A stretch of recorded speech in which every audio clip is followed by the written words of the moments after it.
മലപ്പുറം മൂത്തേടത്ത് ചെരിഞ്ഞ കാട്ടാനയുടെ ജഡത്തിൽ നിന്ന് കണ്ടെത്തിയ ലോഹവസ്തു എന്തെന്ന് സ്ഥിരീകരിക്കാൻ കൂടുതൽ പരിശോധനയ്ക്ക് വനംവകുപ്പ് വെടിയുണ്ടയാണെന്ന സംശയം ഉയർന്ന സാഹചര്യത്തിലാണ് പരിശോധന. ഇന്നലെ നടത്തിയ പോസ്റ്റ്മോർട്ടത്തിലാണ് ലോഹവസ്തു കണ്ടെടുത്തത്. CV അനുമോദ് വിവരങ്ങളുമായി. അനുമോദ്, അത് ഒരു വെടിയുണ്ടയാണോ, ഇരുമ്പിന്റെ ഒരു വസ്തു എന്ന് മാത്രമാണ് ആദ്യഘട്ടത്തിൽ വിവരങ്ങൾ വന്നിരുന്നത്. അങ്ങനെയെങ്കിൽ അതിന്റെ ആരോഗ്യം ക്ഷയിക്കുന്ന സ്ഥിതിയിലേക്കൊക്കെ എത്തിയത് ആ വസ്തു കാരണമാണ്. അങ്ങനെയാണോ ഇപ്പോൾ എത്തുന്ന നിഗമനം? എപ്പോഴായിരിക്കും ഈ വിഷയത്തിൽ ഒരു കൂടുതൽ പരിശോധന നടത്തി ഒരു ഫലം പുറത്തു വരിക?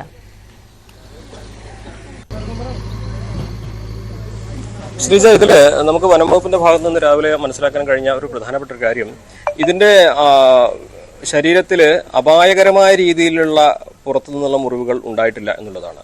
കാട്ടിൽ വെച്ച് സ്വാഭാവികമായിട്ടും കുത്തുകൂടുമ്പോഴും മറ്റ് അത്തരത്തിലുള്ള സംഘർഷങ്ങൾ ഉണ്ടാകുമ്പോഴും ഉണ്ടാകുന്ന മുറിവുകളും അതും അതുപോലെ തന്നെ പ്രായാധിക്യം മൂലമുള്ള ശാരീരിക ബുദ്ധിമുട്ടുകൾ, അതൊക്കെയാണ് ഈ ആനയുടെ മരണത്തിലേക്ക് നയിച്ചതെന്നാണ്. ശരീരത്തിലെ പെല്ലറ്റുകൾ, അതായത് ചെറിയ ലോഹവസ്തുക്കൾ, അത് ഈ ആളുകളൊക്കെ ആനകളെ പേടിപ്പിച്ചോടിക്കാനൊക്കെ ഉപയോഗിക്കുന്ന ചെറിയ ലോഹവസ്തുക്കൾ, അത്തരത്തിലുള്ള ഇതിന്റെ സാന്നിധ്യമാണ് കണ്ടെത്തിയത്. അത് വെടിയുണ്ടല്ല, അതായത് ഇതിന്റെ ജീവന് ഹാനി ഉണ്ടാക്കുന്ന തരത്തിലുള്ള ഒരു വെടിയുണ്ടയോ അത്തരത്തിൽ ലോഹവസ്തുവിന്റെ സാന്നിധ്യമോ ആനയുടെ ശരീരത്തിൽ കണ്ടെത്തിയിട്ടില്ല എന്ന് തന്നെയാണ് വനംവകുപ്പ് പറയുന്നത്. ഒരുപക്ഷെ ഇത് കുറച്ച് മാസങ്ങളായിട്ട് ഈ ഒരു മൂത്തേട മേഖലയിൽ ജനവാസ കേന്ദ്രങ്ങൾ കേന്ദ്രീകരിച്ച് തന്നെയാണ് അതിന്റെ സാന്നിധ്യം ഉണ്ടാകാറുള്ളത്.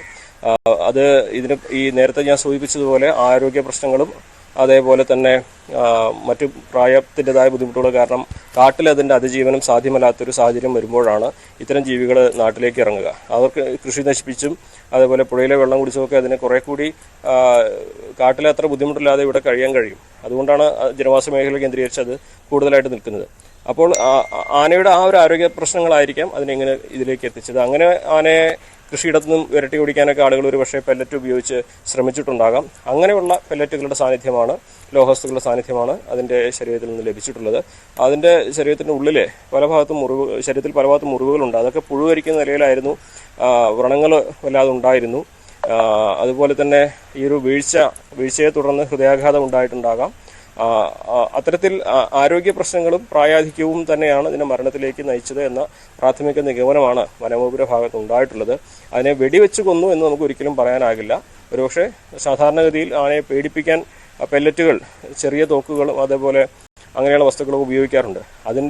അതിലേതെങ്കിലും ഉപയോഗിച്ചിരുന്ന വസ്തുക്കളുടെ സാന്നിധ്യമാകാം ഇതിൻ്റെ ഉള്ളിൽ നിന്ന് കണ്ടെത്തിയത് എന്നാണ് പ്രാഥമികമായിട്ട് ഇപ്പോൾ മനസ്സിലാക്കാൻ കഴിഞ്ഞിട്ടുള്ളത്. എന്താണെങ്കിലും ഇതിൽ കൂടുതൽ പരിശോധനകൾ നടത്തും, അന്വേഷണങ്ങൾ നടത്തുമെന്നാണ് വനംവകുപ്പ് വ്യക്തമാക്കിയിട്ടുള്ളത്. ശരി അനുമോദ, ലോഹവസ്തു എന്തായാലും അതിന് മരണത്തിന് ഇടയാക്കിയ വസ്തു ആവണമെന്നില്ല. പക്ഷെ അതെന്താണെന്നുള്ളത് വിശദമായ പരിശോധനയിൽ വ്യക്തമാവും. മറ്റു വാർത്തകളിലേക്ക് നമുക്ക് മടങ്ങിയെത്താം ഇടവേളയ്ക്ക് ശേഷം.